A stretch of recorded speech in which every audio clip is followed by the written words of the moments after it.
Welcome to Unconventional. I'm your host, Bill Tessar. Unique stories from entrepreneurs that have failed, picked themselves up, been knocked down, picked themselves up again, traveled roads that few travel. It's about digging into the successes that people have found in real estate, financing, lending, and the like. Many of us were taught at a very early age that success meant no debt, super safe job, and maybe if you're really lucky, after 30 years, paying off your mortgage by the age of 65. Today's guest represents a new unconventional definition of the American dream. She's built a portfolio of high-end rental homes across multiple countries, I said, leveraged strategic debt to create freedom, and crafted a lifestyle around smart, purposeful investing. She's a writer, a businesswoman, a world traveler, and a master of turning fixer-uppers into financial freedom. And I would be remiss if I didn't add, she has made her life's work around helping others in need. Please help me welcome Meredith Hawkins, founder of MH Luxury Rental Homes and creator of the nonprofit Give, Girls Who Inspire, Volunteer, and Empower. Welcome, Meredith. Wow, that was great. The intro. Thank you so much. I'm grateful to be here. Thank you so much. I could do that anytime. If you go on a dinner date or you're with your friends, I'll just come in the side door and I'll just intro you. Wow. Yeah, that would be great. Let's put that on a business card and we'll just be handing that out. Wow. Thank you. You're very welcome. What's got you excited today? I just love talking about my experience, sharing things that I've learned along the way, whether it's with real estate or just, in life in general and things. I feel like everything kind of is tied together. So I just like, passing on some of the experiences and life lessons I've learned. Let's start with just real quick. Where are we talking to you from right now? You're in West Covina, Malibu. Where are you? I'm in this amazing place called Rancho Santana in Nicaragua. They consider it the Emerald Coast is what where this area is, but they're saying that it's kind of like the new Costa Rica. It's this area tucked away. It's such a special place. The place in particular that I'm at is Rancho Santana, and it's 2,500 acres, 5 beaches. Everything from, monkeys walking around, birds, surfing. I just feel like I'm in paradise every day. I pinch myself that I get to be in this amazing place. So not to make this a sad conversation, but a little bit. I lost my mother-in-law a year ago in 8 days, and she was from Nicaragua.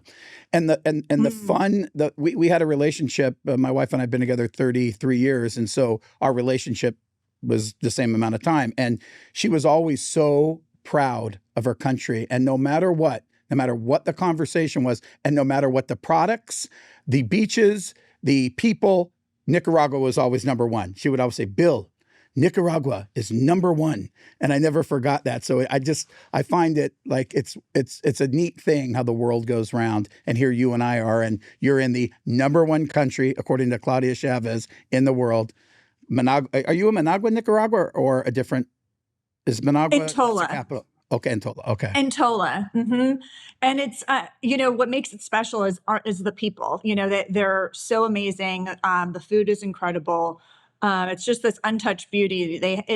I always am a little hesitant to kind of share my little secret spots because, once the secret gets out, then, it becomes more industrialized and more built up. But it truly is a special place. And I think that a lot of times Nicaragua kind of gets, a bad rap, that it's dangerous and things like that. And I think with, all areas, there's a little bit of danger or, a little bit of crime. But here I feel so safe, and the streets are cleaner than I think most of our American cities at this point. And I feel so safe. So Okay, yeah, awesome. I love it. I never want to leave. And we're only an hour apart, right? You and I right now? Yes. Oh yeah. Okay, And well, just that's kind of quick cool. flight through Houston, and you fly into Managua and 2-hour drive. So And you bought a piece of property there? I did. It's kind of funny. I actually buy most of my properties sight unseen. I usually do. I don't mean to do that, but usually it's a FaceTime walkthrough, and I buy it. And the joke is that I really, even though I do, of course, my research, it's always an element of surprise of the actual neighborhood, because you can, buy a piece of property, do your, research on there, but you don't really know like the environment, the neighborhood, and things like that. So, yeah, I was blown away when I got here. So Is the glad it worked out. is the lending and title process the same as in the U.S.? So the area that I'm in, it's Rancho Santana, and so they have actually their own lenders. But it is different in the sense where it's not like, say, Mexico, where you're just doing a 30-year lease. You can actually own title, forever, just like the United States. So. And did you use U.S. representation in Nicaragua, or did you find someone that represents U.S. citizens in Nicaragua to represent you? That's exactly what I did, is found an attorney, in Nicaragua to represent me. Okay. And financing, is it a cash buy, or could you get financing in Nicaragua? So I got financing from actually investors, an investment group that is in Rancho Santana, and that can provide financing options for people who are either doing new builds or buying existing homes here. Wow. Okay. Well, Meredith Yeah. and I saw each other. It was about a month ago. She came out to Manhattan Beach as part of our winter circle, and we were talking a little bit about that. One of the first things she said to me is, "Hey, when are you lending in Nicaragua?" But I never forgot that. I got to figure that out. I don't know, what the market opportunity is, but a couple more of these podcasts and you whispering the beauty of the country, maybe we are there. Yeah, I mean, one of my first owners' happy hours that I attended, there was a ton of expats, and I was asking everyone, how did we all end up here? And I think it was we all had a similar story where we wanted to diversify our portfolio. We're always looking for, quote unquote, great investments, safe areas to park our money, and we had been reading, whether it's Forbes or Travel and Leisure, all these other publications, just talking about how this is such an amazing area. Did you get financing in Nicaragua, or did you get that in the U.S.? I did. I was able to get financing from an investment group that's associated with Rancho Santana. So they provide financing for either new builds or for existing homes in Rancho Santana. So it makes it really easy. Okay, great. Let's take a gigantic step back for a second and talk about the beginning. And I think when I think of social work, it's either one's life passion, and they do it from the time they get into the sector until the time they say goodbye to the world, or they've made their fortune, and there's something inside that says it's now time to give back. In your case, you came out the gate helping so many different facets of people that maybe weren't in a position to help themselves. And as you did that, then made the transition to real estate. So let's just start with the motivation to serve others. Where did that come from? There's one story that comes to mind that I remember writing, in English papers when I was like a young kid. But I'll never forget, I was with my mom and my younger brother, and we were on our way back from like a little league game. And I saw a man who had a sign that said, "We'll work for food." I grew up in a wealthy suburb in Connecticut. So he stuck out because we don't have a lot of homeless, let alone someone who's hungry. And so we had just come from the grocery store on our way back home. And so, we pulled over and made all of these food bags for him, and really tried to choose items that I thought that he would really like. And I walked over to him and handed him the bags of food, and he refused the food. He said that he only wants money. And I was so hurt and confused because his sign had said, "We'll work for food."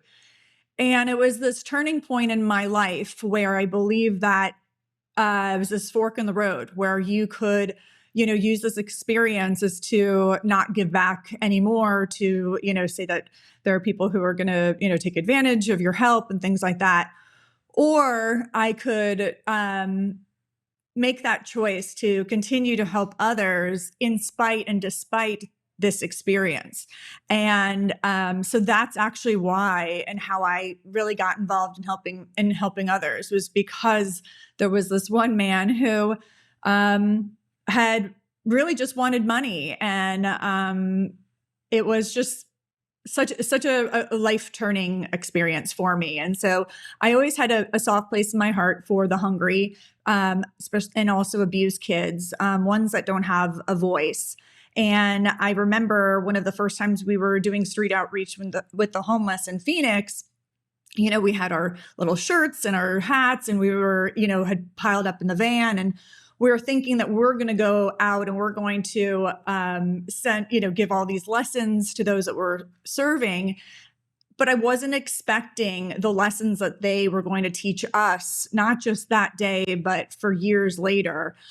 We had thought that we were out there going to be teaching them, and they were the students and we were the teachers. Wow. And it was actually completely in the reverse. By the time we got back into the van, and I get chills even just remembering this, we were actually blown away. That first time, it was about 113 degrees.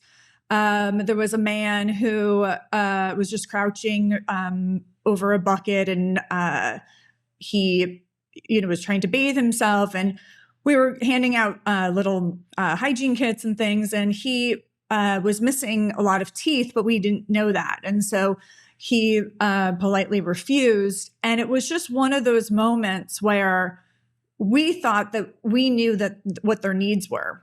We assumed that their need was a job and was all this housing, and we just had this idea. But really, when you strip all that away, what we came away from was that their first priority over food, over shelter, is for them to be seen, for them to be recognized, for them to feel like they matter, for someone to pull along the side of the street, ask some questions, what their name is, hear their story. That to them is more important than anything. And so then we changed what we were wanting to do and wanting to teach, and really just listening to them and allowing them to teach us. And from then on, it becomes almost like this intoxicating high that you just can't wait to hear more stories. And so we would post pictures and talk about the stories that we heard along the way. And there was one of our first homeless men that we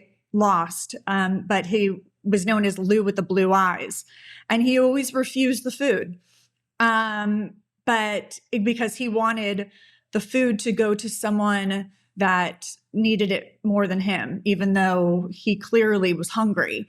That's something I would have not thought of, right? Like it is interesting. If you spend any portion of your life doing well for others, giving, whether it's time, energy, or resources, I always say it's almost a little selfish.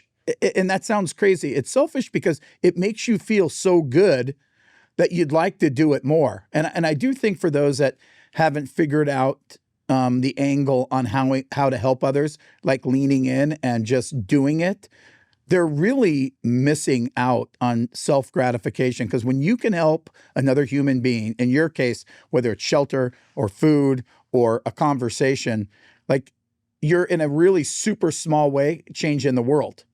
And like when I think about your life work, you've been doing this a long time. You've done this in a number of different countries and helped a number of different organizations. It's like doing it on steroids.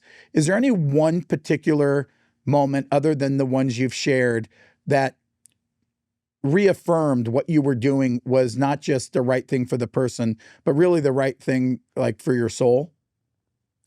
Absolutely. So after that first time, we decided that, obviously in addition to giving, food and drinks was important, but what we wanted to give back and leave with them is something that they couldn't quickly eat or drink. And what we started to do is we started to hand out sneakers, and not just, fill that need, but that would be a reminder to them that they're not forgotten, that they matter, that there are people out there who care about them, and that hopefully when they're down and out, that they could look down and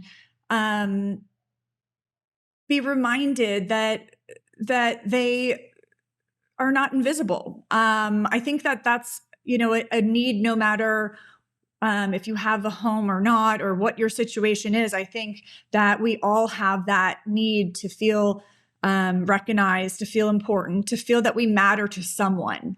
Yeah. And having those shoes, being able to, stand the test of time, so to speak, really was important. And then I can't tell you how many people that we would go out to serve that actually would ask us how they could get involved, how they could serve others while homeless themselves. Wow. And so I have been blown away by, it's easy to give when we have a lot to give. Anyone can give when you're in abundance. Yes. But I believe, though, that when you're able to give, when you have nothing, when you're able to give, the shoes off your feet, the food that's being handed to you as you're hungry, it's a whole nother level of humanity that just it just recharges you. It keeps everything in perspective in your own life, and you just want to seek it out more and more. And I can't tell you the amazing stories that we would come across of people who, homeless themselves, and they just wanted to see how they could get involved. There was one man in particular, I mean, we talk about the ugly cry, but there was a man named Raymond, and we saw him pushing a shopping cart. And so it was just one of those, we just knew that we had to pull over, because we had never really seen, someone with all of this fruit in a shopping cart. He just seemed, and so we got out, and his feet are all bloodied, and so we're outfitting him with new sneakers, and all of a sudden he starts telling us his story. And so what he does is he goes into the dumpsters behind supermarkets. He gets the fruit that's been discarded. He cuts off the bad part, and then he, from that, he then cuts half and then actually hands it out to other hungry and homeless. Wow. And then leaves the other half for himself. That's crazy. He's homeless himself. That's crazy. And it was just one of those moments that just sticks with you that, yeah. Well, God bless you for doing that for all those that can't do it themselves. And I know you continue to do it, and it's a special quality for a human being to have. And really it's something that you and those that love you around you will never forget. So I personally appreciate that. How do you make the transition from heavy social work into the world of real estate? Yeah, it's a great question. I was looking for opportunities to be able to work remotely, be a stay-at-home mom, so to speak, but also like kind of work on the go. When I was working in social work, it was long hours, a lot of on call, and I have seen just the ability to be able to make an income, whether you're, in the office or not, because it just kind of never sleeps. So I started my first project in Utah, finding a place that I knew the area, I knew the value of, it was actually a condo.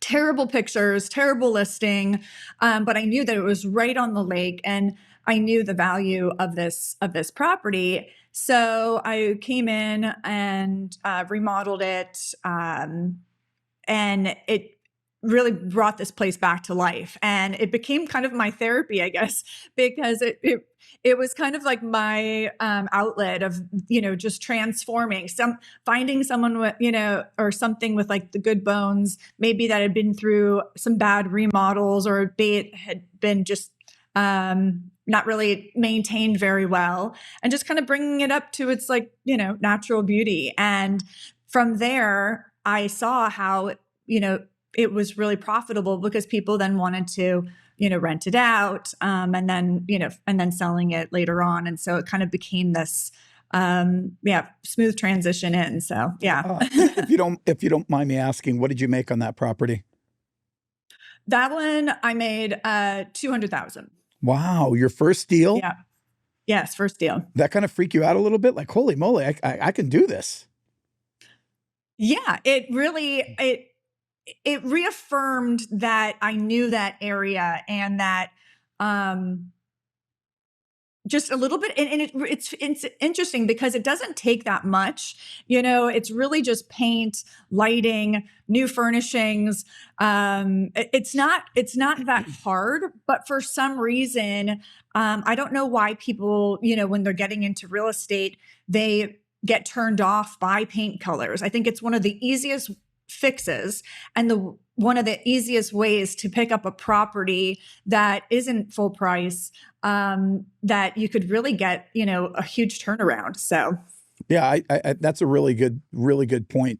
One of the things in our past conversations that I think we are 100% aligned on, you and I, is surrounding ourselves with people that are smarter than us in the areas that are important as you think about real estate. And like, listen, there's pros and cons, right? But the pros are you're hoping that what they're bringing to the table, whether it's in the acquisition of the property, the beautification of the property, the leasing of the property, or the selling of the property, is obviously certainly beneficial. One of the things you and I talked about, which no one ever mentions, I call it the F word in real estate. And the F word in real estate is fraud. And fraud shows up in a lot of different ways. And I know, Meredith, you've had the unfortunate, I would actually say fortunate because you're a longtime player, fortunate experiences of fraud, and some with people you had strictly a business relationship with, and others that you were super, super close with, best friends with. Let's touch base a little bit on the experiences you had, and maybe some warnings for those listening in, like, hey, let my pain and let my financial suffering be your savior in a transaction in the future. So tell me a little bit about some of those experiences. Yeah, I think, before I get into that, I just wanted to touch on that condo, or really any of my other properties. Choosing an A+ location in my mind is like first and foremost. I call it, I'm sure there's a fancier word, but I basically have a mindset where the closer you are to, say, like a nucleus where there are towns or areas where you have like an invisible boundary.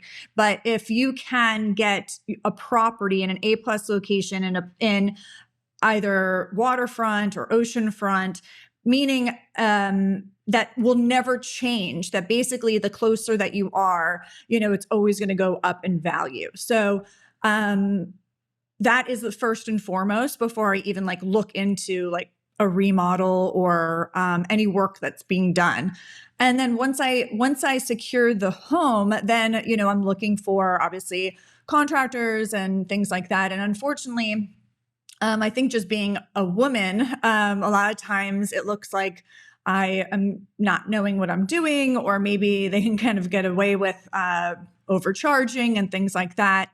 But I had some friends who used to be in the restaurant business, and they would always tell me that there's always new ways of fraud, always new ways of stealing, that would pop up.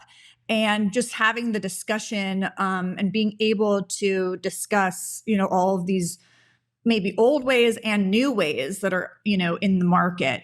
One of the things that I've learned over the years is a lot of times these vendors or these subs or even contractors, they don't start out stealing. They start out honest. The prices are really good. The invoices look legit. But over time, they start to skim a little by little. And, sometimes you see it, sometimes you don't.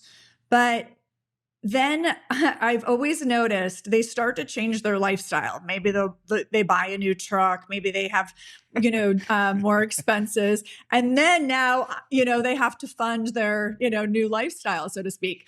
But there's things to keep an eye out for, because you can try to control as best you can the property, what you're going to invest in the property, what you're going to set aside for the remodel.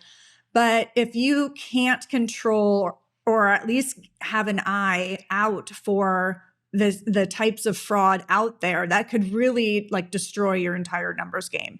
And one of the ways that at least I've seen recently is that you have contractors who, maybe instead of charging by the job, they will start charging by the hour. So in one instance, I had a home during the off season, and all of a sudden they're charging by the hour, not knowing that, the digital locks will actually timestamp, when someone's opening the door, when someone's closing the door. So I actually knew that it was a complete ghost town at the home, even though they were clocking in really more hours than they would be sleeping. I mean, it just didn't even make sense. And I believe that if they can lie that way, then they're lying in other areas. So then once you really start pulling back and peeling back in the books, I started noticing that, they were maybe buying more materials than they really needed, and then they would use it for other jobs. Another common one is that instead of the homeowner buying the materials, they insist on buying the materials again, so that they can either, buy in excess, and then they can either resell to other homeowners, or that they can use for other projects. Or they can just mark up the cost of the materials, which is a huge type of fraud. Mark up. Recently, pause there for a second. Mark up over and above what they put in your original budget, and then it comes through. So you're doing flooring. They told you it's $10,000, and it comes in and it's $12,000, but the cost of goods didn't actually go up. Is that what you're talking about? Or are you talking Correct. about in the bid that they have pad in the bid? The first or second? So I'm talking about how on the invoice, they will, instead of writing a commission that they're, paying themselves at the bottom of the invoice, they're inflating the cost of the wood. They're inflating the cost of all of the other materials. And so then it looks like they're just paying for those materials, for those numbers. But in actuality, they're actually taking a cut. The cut itself isn't the fraud. It's the fact that they don't disclose their cut. 10%, 20%, 30%, whatever they're doing. But you have so many layers to that, because then, they're not reporting that as income, right? Because they're writing it off as business expenses.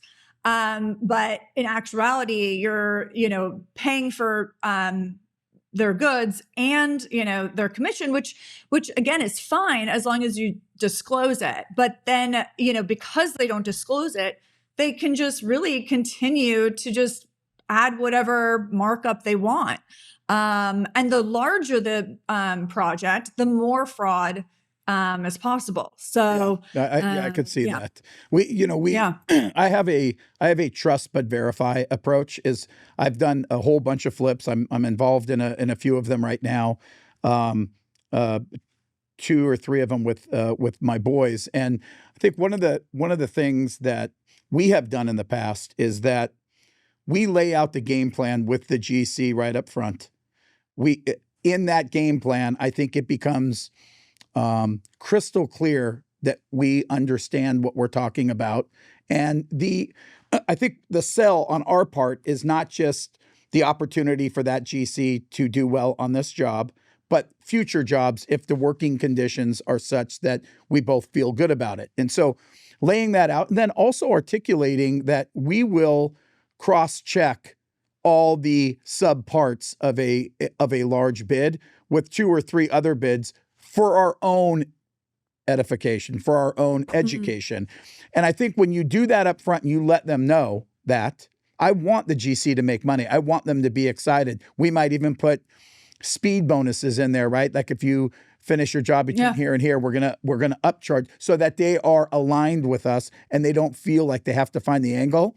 But truth be told, we've had GCs and then gone and went back and gotten 2 or 3 other quotes on windows or roofing and found that it was materially different, and then went back with them and said, look, reputable roofing company, done 1,000 of them in this particular area, came in with a bid that was, $11,000 less.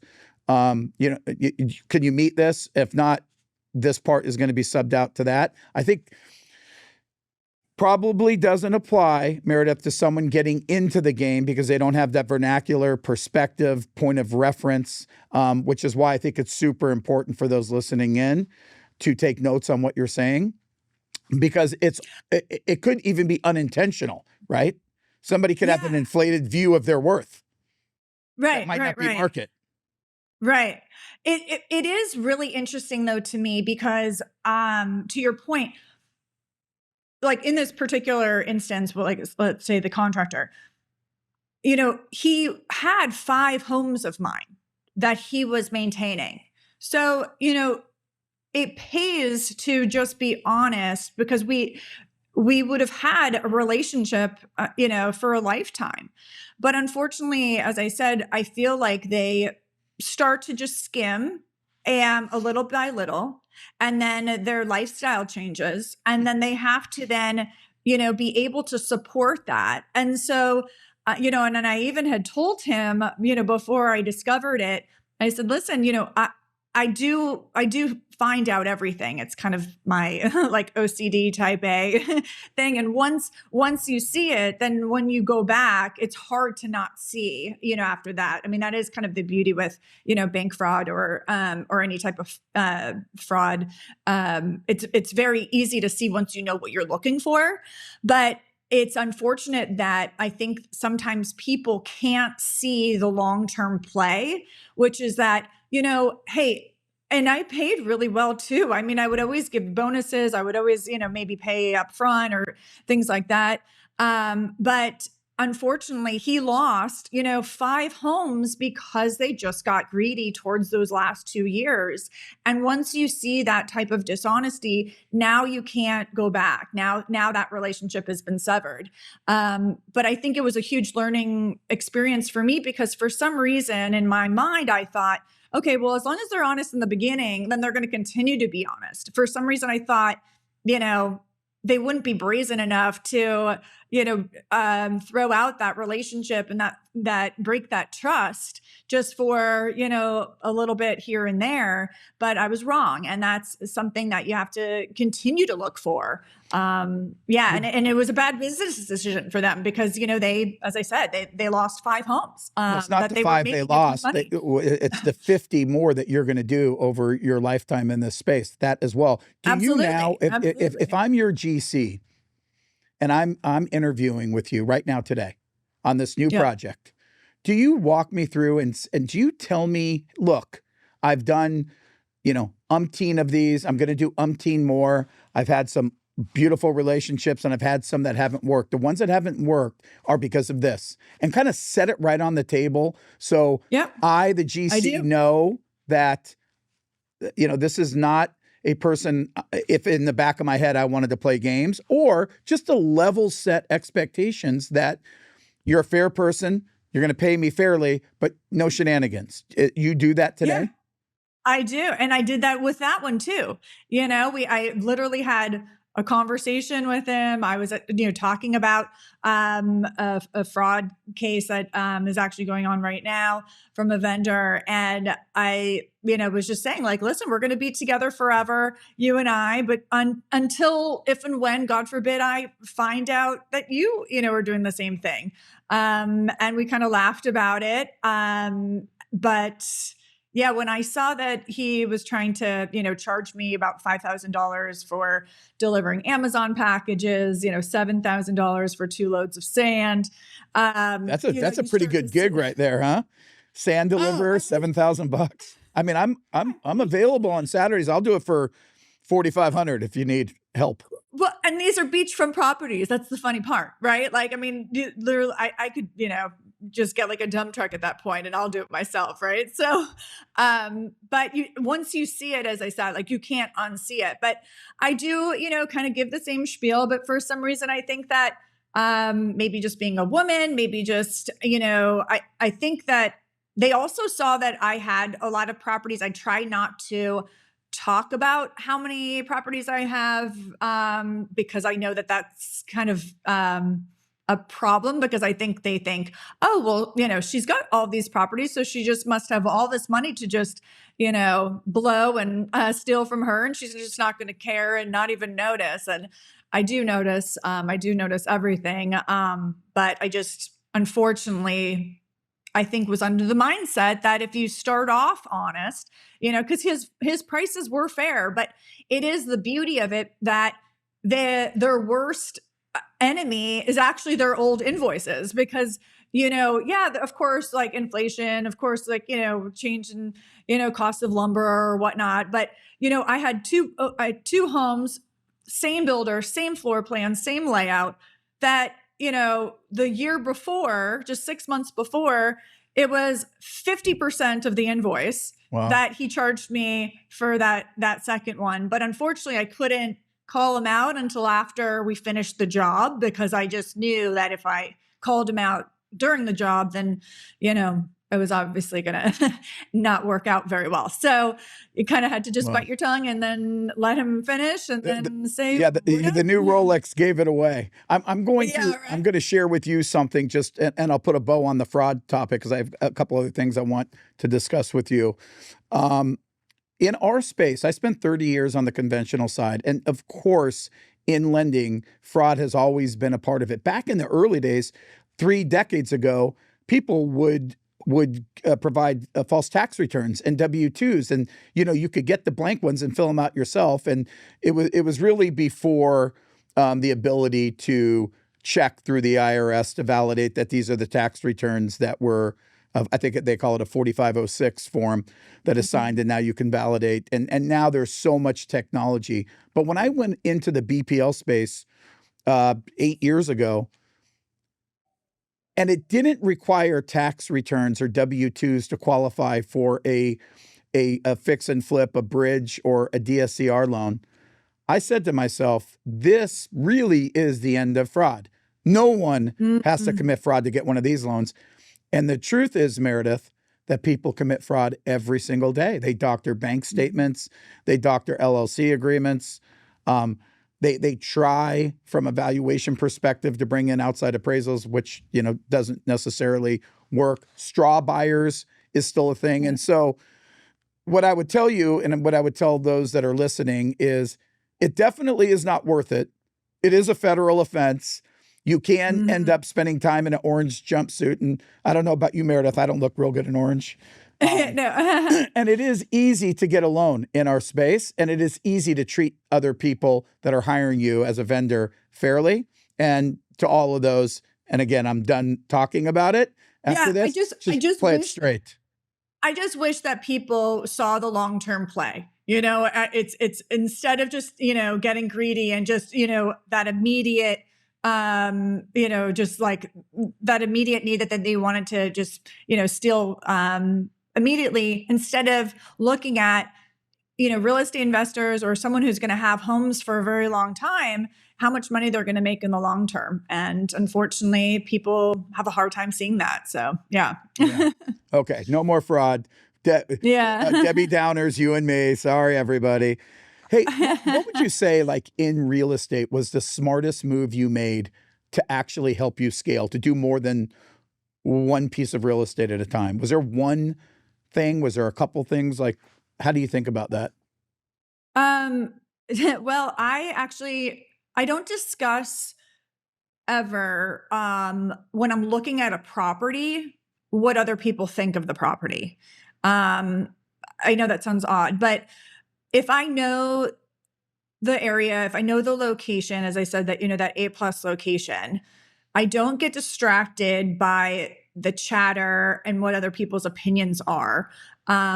And I'm grateful for that, because a lot of times in those markets or during those time periods, I'm probably buying a home that's more expensive in that time frame. So like whether it was that, Utah condo, or I've had many projects in Arizona that looking back, if I had, talked to people, they would have thought I was crazy for buying, a home in McCormick Ranch or, Arcadia, things like that for the price per square foot. But I knew the value. I knew that area.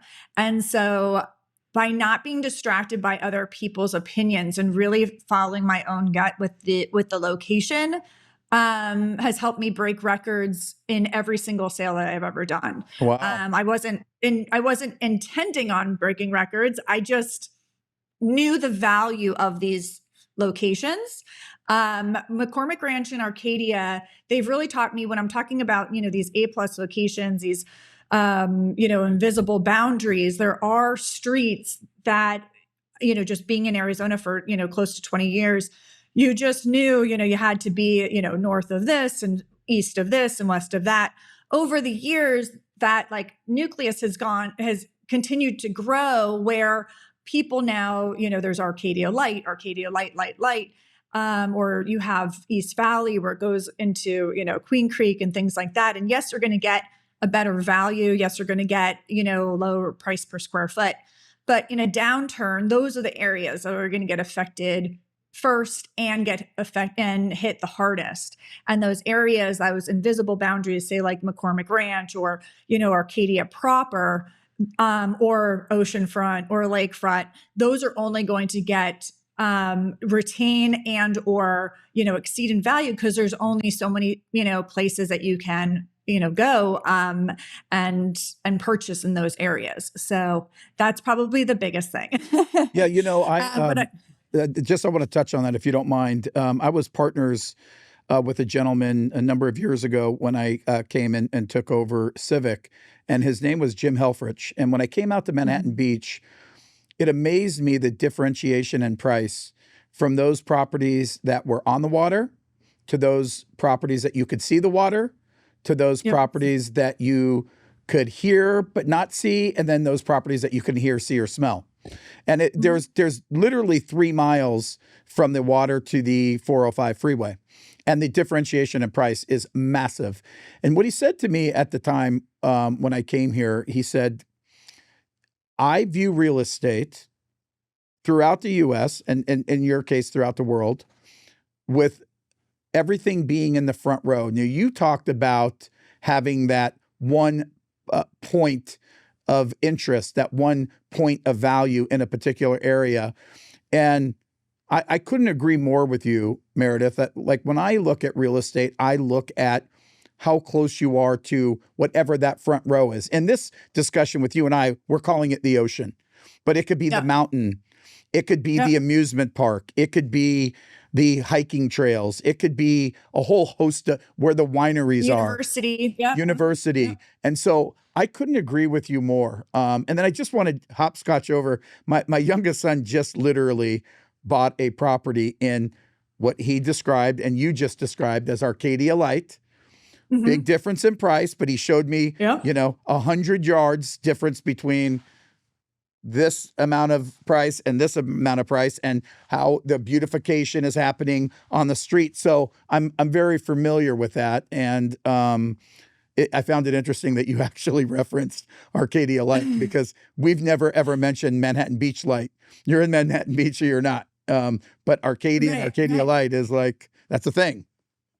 Well, in Scottsdale, it's such a great market to really study because, yes, you have some gated developments, but you have this massive area where you have these invisible boundaries that really drive the market. And if you don't know and really understand how those areas are, of course, you're going to want to, maybe be tempted to go a little bit further outside the boundary. But I always advise anyone who wants to get into this business is, instead of just jumping in before you have the funds, to jump in, take your time and purchase a home or, property as close if not, in that A+ location with the most amount of bedrooms that you can. You can change the, floor plan, you can change the decor, but you can't change that location. And I say bedrooms because just in terms of zoning, being able to, it's a lot harder to get in and change those bedrooms just because of septic restrictions, things like that. But the way I look at it is that you could have a massive palace with 2 bedrooms, but you're going to be capped at what type of rent you can get. You're going to be capped at your buyers who are going to be interested in that 2-bedroom property. So finding the most amount of bedrooms that you can get in a property in an A+ location, that's where you're going to really, see your money not just, retain its value, but double, triple, as a lifetime investment. So if you wanted to hold on to it. So we're in the second quarter of 2025. And is your focus on flipping? Is your focus on STR, short-term rental? Are you looking at properties to own for the rest of your life as long-term rent? Like, where is your focus right now today? That's such a good question, because every day I'm always I'm always on Zillow, I always have my cup of coffee, always looking for properties. I've done long-term rentals and right now I'm doing short-term. The most problems I've had with tenants are the long-term rentals. I love the set it and forget it type of business of long-term rentals, because you're not having to kind of babysit a little bit hands-on with the short-term rentals. But you have so much variables that can really destroy your investment, whether it's having to evict the tenant, whether it's having to redo carpeting, tile, a pet that's wasn't approved. I've seen it all. So I think that's the downside of that long-term rental. What I have seen though is, like, say in North Carolina, it's very hard to evict long-term tenants. So a lot of times, real estate investors, what they'll do is they will have 1-month leases, and then they'll have them continue to renew. So that's kind of like one way of doing it. Okay, I like that. So yeah. What are you worried at all about regulation related to STR? So I love the market that I'm in right now. I'm in Outer Banks. Unfortunately, the word has gotten out. So it's driven up a lot of the prices in the Outer Banks. And so that's actually what brought me to Nicaragua, because I continue to follow these markets. I say I got priced out of Scottsdale, so to speak. And so that's what brought me to the Outer Banks. And then I keep on moving around. But the area that I'm on is on an island. There's a string of islands in the Outer Banks.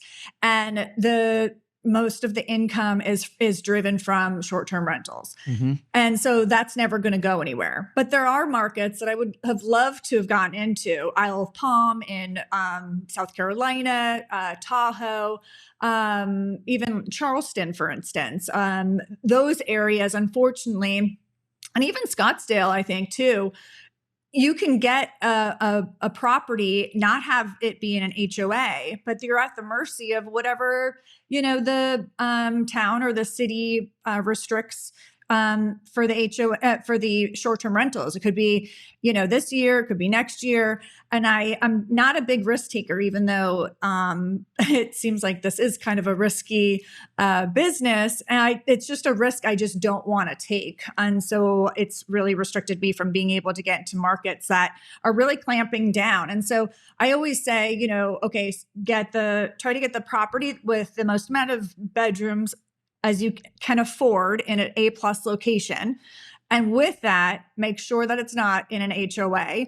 And then after that, before you even, think of making an offer, understanding what's been going on. I will look up board meeting minutes in different cities, try to figure out what's going on, what they're trying to push, because Scottsdale, they are clamping down. There's just this massive influx of STRs out there. And so you might be in an area that doesn't have an HOA, but when I had properties there, all they had us do was just like a little sign in the entryway, and then just had, a number on standby that they can call in emergencies. But now you see areas that they're really starting to clamp down. So yeah, The board, something to look out for. The board minute is actually a really, really insightful idea. I love that. Thank you for sharing that. Anything got you forcing you to stay up late at night concerned about? Yes. So let's see. One of the biggest things is I feel like how do I say this? It's not very landlord friendly. A lot of these rules right now, it's very tenant friendly. And how that plays is that, let's say you have a tenant who doesn't pay their rent. There are all of these like markets, like let's say Boston, for instance, that it will take a good 6 months to evict. And a lot of tenants, not to say that everyone is like this, but unfortunately, if you get a couple bad seeds, it's going to completely destroy your bottom line. But if you have a tenant that it's going to take 6 months to evict, and then you can't, so you're not only losing that rent, but then you're also potentially, going to have to deal with repairing whatever, is been going on for those past 6 months. Then you're, and however long that takes, and then you're gonna have to, market it again before you're close to a year. So that is probably the thing that, keeps me up at night in terms of like long-term or midterm rentals, and why I've been sticking with the short-term rentals is because, especially if and when, God forbid, we go into more of a downturn and people are having a harder time paying their bills, that's unfortunately one of the things that, will go along the wayside. And as a landlord, we don't have all this extra money to be, supporting all of the tenants and free rent for all. We have our own bills to pay, believe it or not. It's been unfortunate to see that, I think that there's been this stigma of that landlord bad, tenant good, and, we'll just kind of stick it to the landlord. Well, a lot of times, we're just trying to make it too. We're just trying to, do our business too, and, give a good product, but it affects everyone. If they're not paying the rent, then, we're getting behind, and, and so, yeah, that's probably the thing that I worry about the most is how that will continue to play out in especially big cities. I haven't really seen it as bad, as I said, in other markets, but big cities where, they restrict landlords from raising the rent, and things like that. So, yeah. Have you, one of the things I do every year going into just kind of strategic planning, and I do it personally, and I do it professionally, started professionally, and I've been doing it for decades, is I do a SWOT analysis on our business and myself. And so this would be directed to you and your business. And SWOT, SWOT, is a quadrant of strength, weakness, opportunities, and threats. So in a few words, if I were to say to you, what do you think your strengths are? I have, in the short time that we've actually known each other personally, I actually have some thoughts on that we could take off camera, because you're a pretty amazing person. Strengths. What do you say your strengths are? A few words to describe. In terms of real estate, or just like in general, or let's say real estate. Okay. Finding a location, it would be number one. Being able to find a location and not getting distracted by what other people think about the location. That's probably the biggest. I do love that, because there's so much noise in the world, and to be able to block it out is definitely a targeted strength, and one that you have. What about a weakness? Too trusting, 100%. I have to work on that because it is, affecting my bottom line, unfortunately. I want to believe in the goodness of everyone, and unfortunately, that has been, taken advantage of. But At the same time, I also don't want to, become hardened as well. But I do, as my accountant said, there are things that I do need to start doing. One of those is, getting an invoice before I pay, not paying in advance, which I've done. The other thing is not hiring someone that you have a personal relationship with or a personal connection. That was like, and I want to emphasize this, please, anyone who's listening, like hear me out. I always thought that when I hired someone that I had a personal relationship with, that I would have this extra protection where maybe the work would be done better. I would have that, extra trust that they would look out for me and take care of me.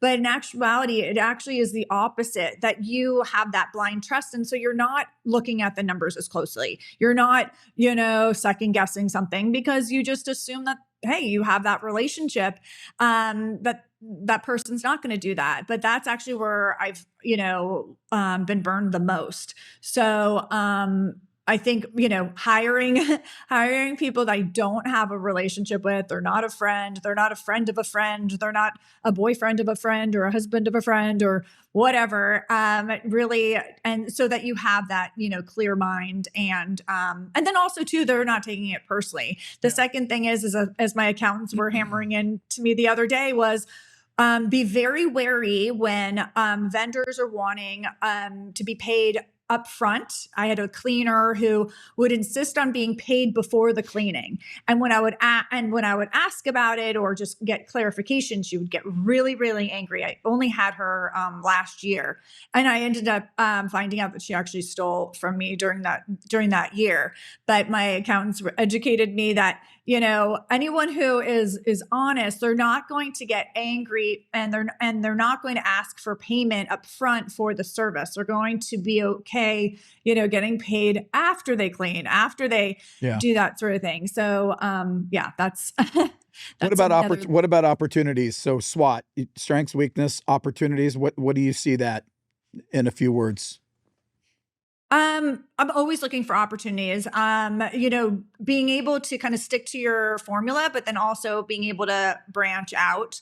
That's, what brought me to Nicaragua. So, finding a place that is oceanfront in Nicaragua, was able to, kind of follow that formula that I had, but then also being able to trust yourself and look for opportunities in other areas that maybe aren't conventional, but, is like a good long-term play. So, yeah. Yeah, I like that. And then threats. Do you see any threats in your real estate world today?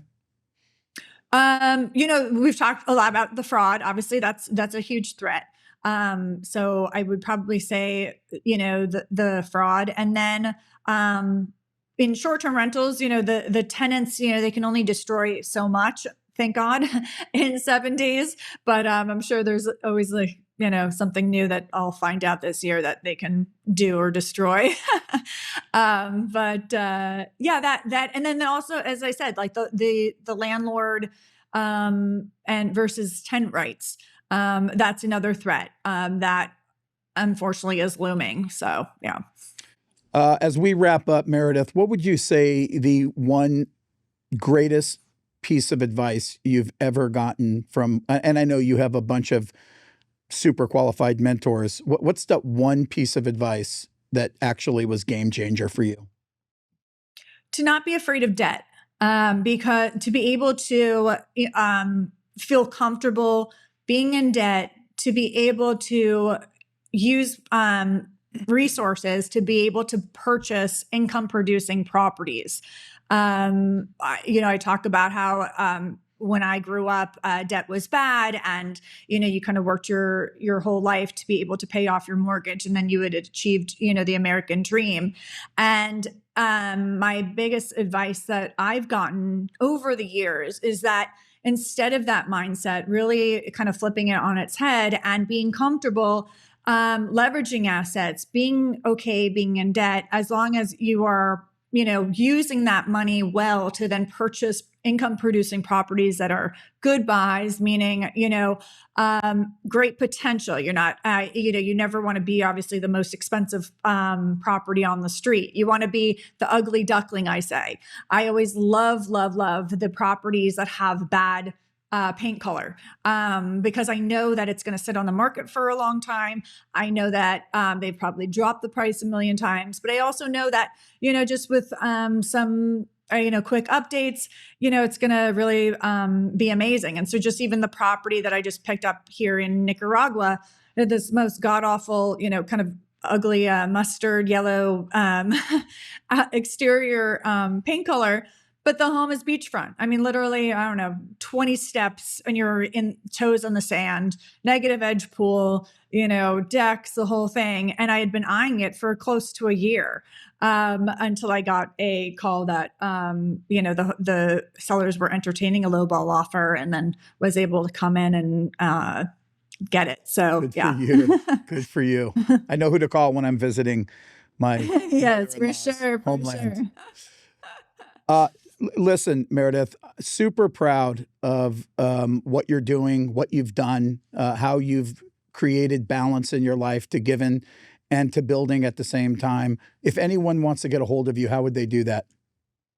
I'm on Linktree, Meredith Hawkins. You'll be able to access properties that I have currently for sale, properties that I have for rent. I also have a couple books that I've written as well, and you'll be able to, get all of the information. So Linktree, Meredith Hawkins, and I just am so grateful to be here. I'm so grateful for CV3 and all of you guys.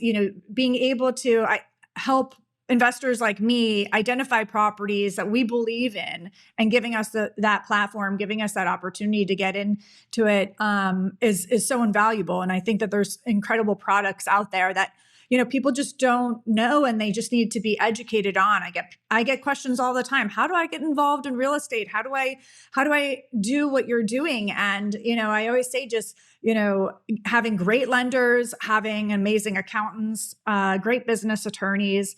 I always say, surround yourself with people smarter than you, ask a ton of questions, and just be, a little sponge. Know your strengths and know your weaknesses, and surround yourself with people who know more than you, and be humble enough to ask tons of questions. And that's how I've, gotten started. And then also too, lastly, to not be distracted by the noise. We are our own worst critic. And there's so many times that I doubt myself or not realize what I've done or what I've built, because I just am always wanting to improve and wanting, to get better. And so hearing from other people that, hey, you're killing it, or you're doing really well, I'm like, I am. I didn't think I was, but okay, thank you. So, but I love passing on the information that I've learned along the way, is so that so many other people can get in. I know you and I talked yesterday about, I always believe that real estate will always be a good buy, no matter what. Yes, whether the prices go up or down or the interest rates are high, it's always going to be a need. We're always going to need a roof over our head, no matter what. It's not in excess. It's not a luxury. We need it. So I always think too, if God forbid there's a downturn, I can always turn my SDRs into, multifamilies if I needed to, or or long-term rents. So it's just, an investment that will always retain and exceed its value. Yeah, I totally agree. Meredith Hawkins, truly an unconventional story. Thank you for sharing it today. And God bless all the work that you're doing for those in need. Appreciate you. Thank you so much for having me. I really appreciate it. I'm so proud of what you guys have accomplished as well. So thank you. Thank you. Go get your toes in the water. Appreciate it. Yes.